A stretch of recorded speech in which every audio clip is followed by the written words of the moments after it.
أعوذ بالله من الشيطان الرجيم بسم الله الرحمن الرحيم الحمد لله رب العالمين والصلاة والسلام على رسوله الكريم وعلى أهل بيته الطيبين الطاهرين المعصومين اللهم صل على محمد وآل محمد۔ ایام فاطمیہ علیہ السلام میں ایک سوال جو بہت زیادہ پیش کیا جاتا ہے اور جوانوں کے ذہنوں میں یہ سوال بہت زیادہ ڈالا جاتا ہے کہ کیا وجہ ہے کہ امیر المؤمنین کے سامنے یہ عظیم ظلم ہوتا رہا اور اس ظلم کو دیکھنے کے باوجود بھی امام علی نے دفاع نہیں کیا، تلوار نہیں اٹھائی اور اس کے بدلے میں ریٹیلیٹ نہیں کیا؟ کیا وجہ ہے اس کی؟ اس سے پہلے کہ اس سوال کے جواب کی جانب آؤں، یہ خود سوال جو ہے وہ امیر المؤمنین کی مظلومیت کی علامت ہے، یعنی امیر المؤمنین کی مظلومیت ہے یہ کہ اس طریقے سے ظلم ہوتا رہا اور آپ کو برداشت کرنا پڑا کچھ حکمتوں کی بنا پہ۔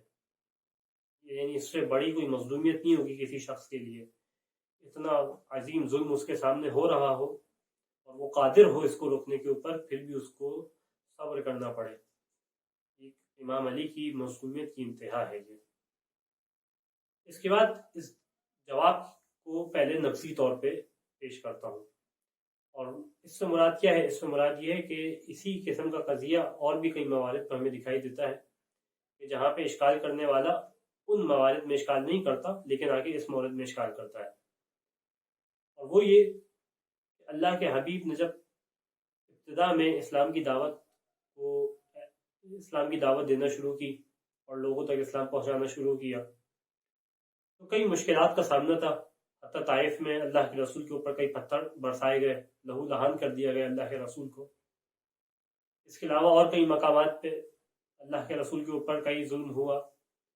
اللہ سبحانہ و تعالی یہ تمام منظر دیکھ رہا تھا، اس بات پہ قادر تھا کہ اللہ کے رسول کے اوپر ظلم کرنے والے کو وہیں پہ ختم کر دے، لیکن اللہ نے یہ نہیں کیا۔ سوال کریں کہ کیوں اللہ نے نہیں کیا؟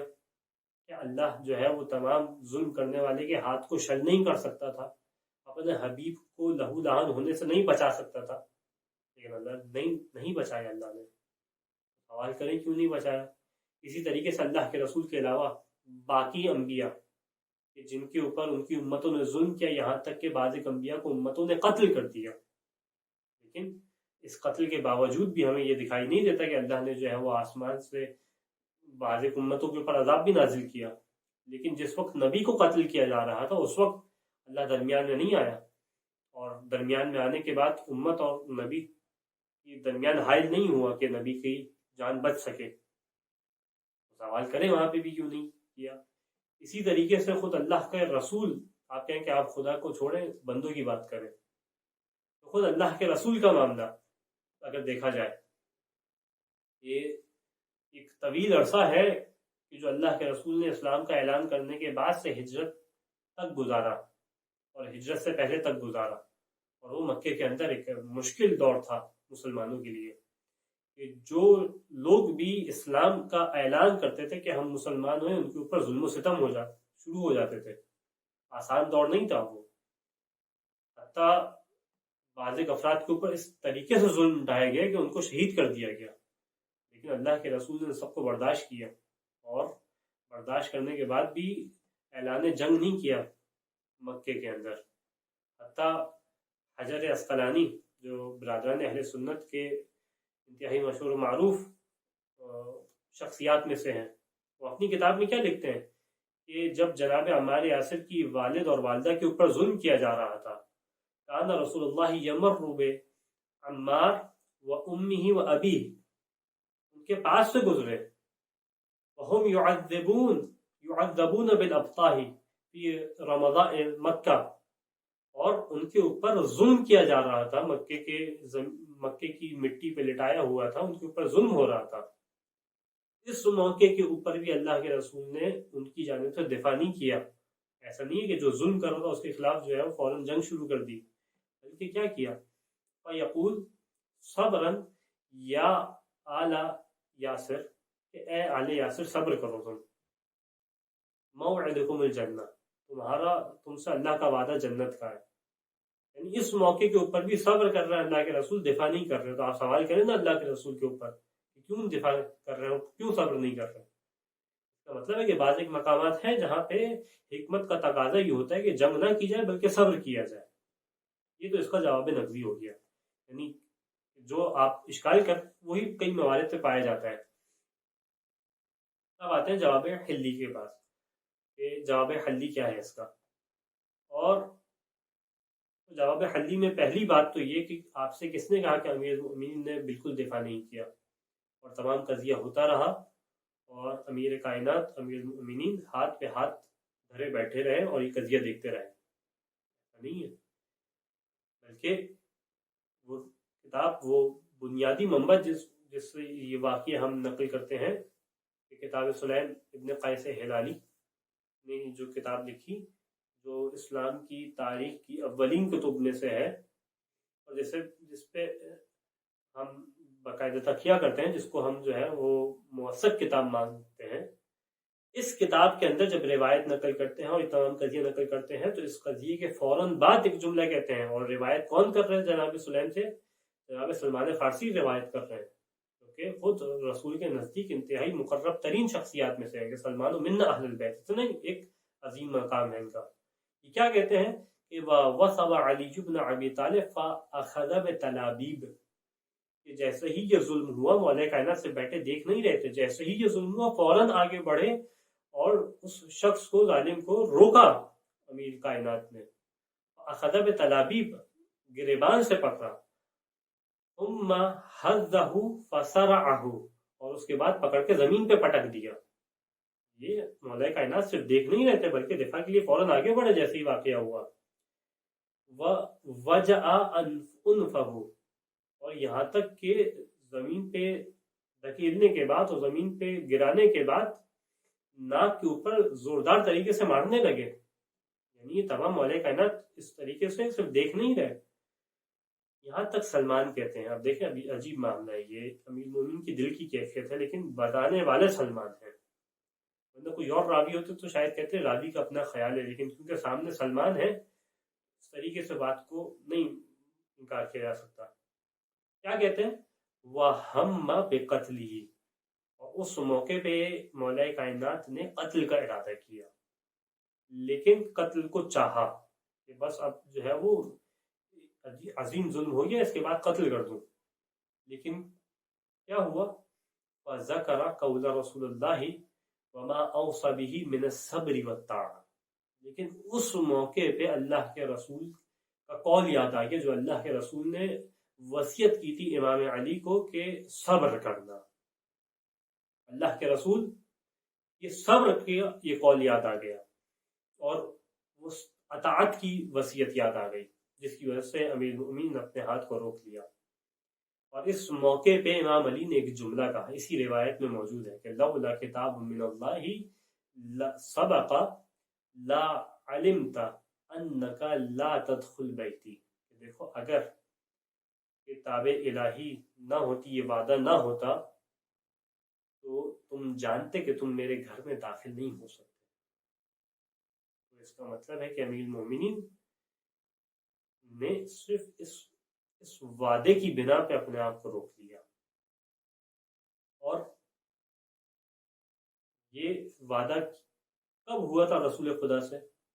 رسول خدا کی زندگی میں کئی ایسی روایات میں دکھائی دیتی ہیں جہاں رسول خدا نے اپنی زندگی میں مولا کائنات کو بیان کیا اور ان کو خبر دی تھی کہ میرے بعد آنے والے زمانے میں ایک عظیم مصیبتیں ہوں گی جو اے علی تمہارے اوپر نازل ہوں گی علیہ الصلوۃ والسلام، اور ان مشکلات میں تمہیں صبر کرنا ہوگا، ان مشکلات میں تمہیں صبر کرنا ہوگا.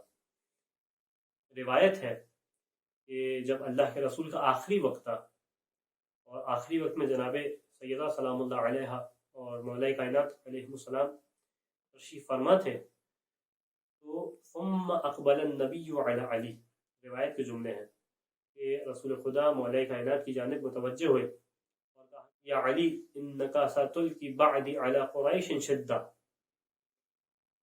کہ اے علی میرے بعد تمہارے اوپر قریش کی جانب سے مشکل آئے گی، ایک شدید پریشانی آئے گی، من تظاہرہم علیک و ظلمہم الیک، کہ جب وہ تمہارے اوپر ظلم کریں گے اور حملہ آور ہو جائیں گے. وَإِن وَجَدْتَ أَعْوَانًا عَلَيْهِمْ فَجَاهِدْهُمْ وَقَاتِلْ مَنْ خَالَفَكَ بِمَنْ وَافَقَكَ. کہ علی اس موقع پہ دیکھنا اگر تمہارے پاس تم پاؤ کہ تمہارے پاس مددگار ہوں تو ان کی مدد سے تم اس موقع پہ قتال کرنا، اور جو تمہارے خلاف آئے اس کے خلاف جنگ کرنا. لیکن ان لم تجد اعوانا، دیکھو اگر تمہارا کوئی مددگار نہ ہو اس موقع کے اوپر، فاصبر علی اس موقع کے اوپر صبر کرنا، وکف یدک اپنے ہاتھوں کو روک لینا. یعنی اللہ کے رسول اس کیفیت کو سمجھ رہے ہیں کہ تمہارے اوپر کیفیت کیا ہوگی، تمہارے ہاتھ کے اندر کس طریقے سے جو ہے وہ ایک بے چینی ہوگی. یا علی کف یدک اپنے ہاتھوں کو روکے رکھنا. اسی طریقے سے اسی موقع پہ جب اللہ کے رسول کا آخری موقع تھا علیہ الصلوۃ والسلام، آخری موقع تھا، اور مقام پہ روایت طویل دکھائی دیتی ہے جس میں یہ جملہ آیا وَعَلَيْكَ بِالصَّبْرِ عَلَى مَا يَنزِلُ بِكَ وَبِهَا. کہ علی کہ جب تمہارے اوپر یہ ظلم ڈھایا جائے اور اس کے اوپر یعنی جناب سیدہ سلام اللہ علیہ اوپر یہ ظلم ڈھایا جائے تو علی تمہارے اوپر لازم ہوگا کہ تم صبر کرو. یعنی صبر کرنا تھا مولا کائنات کو. اللہ کے رسول کی وصیت تھی اور اللہ کے رسول کا وعدہ تھا امام علی کا کہ اللہ کے رسول کے ساتھ کہ اگر جب یہ موقع آئے تو تمہیں صبر کرنا ہوگا. لہٰذا امیر المومنین نے صبر کیا. اور یہ صبر کیوں کیا تھا؟ کیونکہ اللہ کے رسول سے وعدہ لیا ہوا تھا. اسی طریقے سے یہ صبر مولا کائنات کے لیے آسان نہیں تھا. خود امیر کائنات فرماتے ہیں، کون نقل کر رہا امیر کائنات کا قول؟ ابن ابی الحدید کہ علماء اہل سنت کے اکابر میں سے وہ نقل کر رہے ہیں کہ صبرت وفی العین قضی، میں نے صبر کیا لیکن کیفیت کیا تھی صبر کی؟ جیسے میری آنکھ کے اندر مٹی کا کنکر ہو. وفی الحلق شجا، اتنا مشکل تھا یہ صبر کہ جیسے میری حلق کے اندر ہڈی پھنسی ہوئی ہو. آرا تراثی نحبا، میں دیکھ رہا تھا کہ میری میراث، میری تراث جو مجھے ملنی تھی وہ تمام کی تمام لوٹ لی گئی. یہ سب دیکھ رہا تھا، آنکھ میں کنکر ہو، گلے میں ہڈی ہو، اتنا مشکل تھا صبر کرنا. لیکن امیر المومنین نے صبر کیا. اور اس موقع پہ سوال کیا جاتا ہے کہ حکمت کیا تھی صبر کی، کیا وجہ تھا کہ امیر المومنین کو رسول خدا نے یہ نصیحت کی کہ صبر کرنا. اس کے لیے آپ کے سامنے ایک چھوٹا سا قضیہ پیش کروں اور بات کو واضح کروں کہ امیر المومنین کے سامنے ایک دفعہ ایک قضیہ پیش کیا گیا، اور وہ قضیہ یہ کہ ایک بیٹے کو پیش کیا گیا، بچہ تھا، اور دو عورتیں دعویٰ کر رہی تھی کہ وہ اس کی ماں ہے. امیر المومنین کے سامنے ایک قضیہ لایا گیا کہ آپ فیصلہ کریں کہ ان میں سے کون کس کی ماں ہے، کون اس بچے کی ماں ہے. امیر المومنین نے حکم دیا کہ اس بچے کے 2 ٹکڑے کرو، آدھا اس عورت کو دے دو، آدھا اس عورت کو دے دو.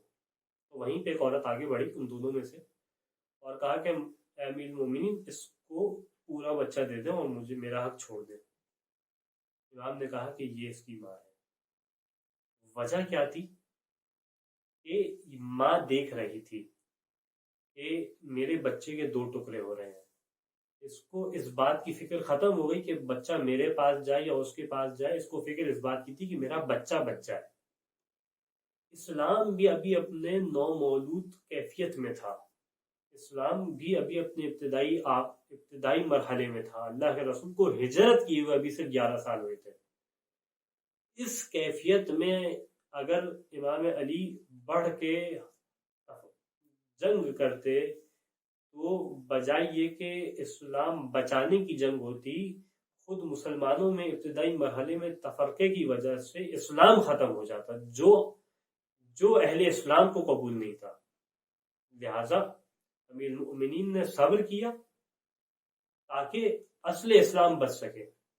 اسی وجہ سے خود امیر المؤمنین فرماتے ہیں کہ وَإِمُ اللَّهِ لَوْلَا مَخَافَةُ الْفِرْقَةِ بَيْنَ الْمُسْلِمِينَ وَأَنْ يَعُودَ الْكُفْرُ، کہ اللہ کی قسم اگر مجھے اس بات کا خوف نہ ہوتا کہ مسلمانوں کے درمیان فرقہ پڑ جائے گا، وَأَن يَعُودَ الْكُفْرُ اور کفر واپس مسلمانوں میں آ جائے گا، وَيَبُورَ الدِّينُ اور دین ہلاک ہو جائے گا، لَكُنَّ عَلَى غَيْرِ مَا كُنَّ لَهُمْ عَلَيْهِ تو تم لوگ مجھے دیکھتے کہ علی اس انداز سے صبر نہ کرتے، علی اس انداز سے نہ ہوتے جس انداز سے تم نے علی کو دیکھا، یعنی میری کیفیت کچھ اور ہوتی، لیکن یہ مصلحت تھی جس کی وجہ سے میں خاموش ہو کے بیٹھ گیا کہ اسلام باقی رہے، کفر واپس نہ آئے، اور اس خاطر جو ہے میں نے صبر کیا۔ اور اس حدیث کو بھی شرح نہج البلاغہ میں خود ابن حدید نے نقل کیا ہے، یعنی سنت کیا کامل نے نقل کیا ہے، یعنی یہ وہ وجہ تھی کہ امیر المومنین نے تلوار نہ اٹھائی، جنگ نہ کی، اور اس کھل کے دفاع نہیں کیا۔ اور یہاں پہ آخری بات وہ یہ کہ اگر امام علی نے دفاع نہیں کیا، اس کا مطلب یہ نہیں ہے کہ کسی موقع پہ اپنے حق کا اظہار نہیں کیا، کسی موقع پہ یہ اظہار نہیں کیا کہ سامنے والا باطل پہ ہے۔ جہاں موقع ملا وہاں اپنے حق کا دفاع کیا، جہاں موقع ملا اس بات کو ظاہر کیا کہ ہم جو ہے وہ حق میں اور سامنے والا باطل پہ ہے۔ اس کی سب سے بڑی مثال جو ہے نہج البلاغہ کا دوسرا خطبہ شقشقیہ، انسان جا کے مطالعہ کرے اس کو سمجھ میں آتا ہے امام علی اپنے حق کو بیان کر رہے ہیں، سامنے والے کے باطل پر ہونے کو بیان کر رہے ہیں۔ اس کے علاوہ اور کئی مقامات ہیں کہ جہاں امام علی بیان کرتے ہیں، خود نہج البلاغہ کے اندر کئی مقامات ہیں، انسان احتجاج تبرسی اٹھا کے دیکھے، بیان کر رہا ہے امیر المؤمنین کس طریقے سے یہ اس مشکل میں جو ہے وہ یہ حق ہمارا تھا اور کسی اور کا حق نہیں تھا یہ خلافت، اور یہ واضح طور پہ امام علی نے اپنی حیات میں اس کو بار بار سامنے پیش کیا۔ خداوند متعال سے دعا ہے کہ امیر المؤمنین کی اس مظلومیت کے صدقے میں جہاں بھی یعنی اہل بیت علیہ السلام رہتے ہیں ان سب کی حفاظت فرمائے، اور تجھے امیر المؤمنین کی اس مشکل کا واسطہ اہل بیت علیہ السلام کے مکتب سے جو قریب آنا چاہتا ہے اس کو قریب آنے کی توفیق عطا فرمائے۔ وآخر دعوانا الحمد للہ رب العالمین۔